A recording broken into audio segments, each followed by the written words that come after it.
డీటెయిల్స్లోకి వెళితే ఆరికరేవుల గ్రామంలో కార్తీక మాసం 4వ సోమవారం సందర్భంగా శ్రీ అన్నపూర్ణ సమేత విశ్వేశ్వర స్వామి ఆలయంలో ఉమా పార్థివేశ్వర సహిత అన్నపూర్ణ సమేత విశ్వేశ్వర స్వామి వారికి అభిషేకములు, లక్ష బిల్వార్చన, అమ్మవారికి మహిళలచే సామూహిక కుంకుమార్చన కార్యక్రమాలు నిర్వహించడం జరిగింది.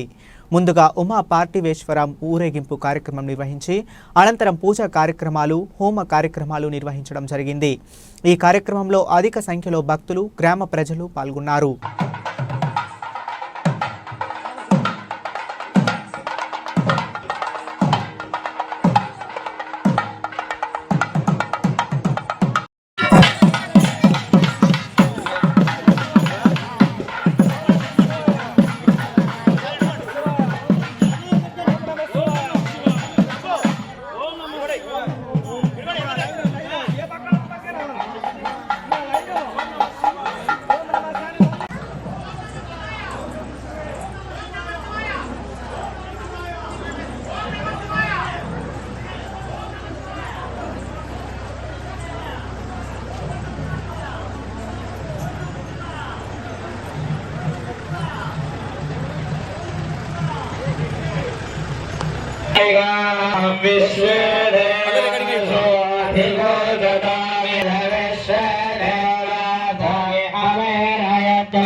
क्षमरुगोपमस्तमह्यं वादः भवतां कामे अस्मिन्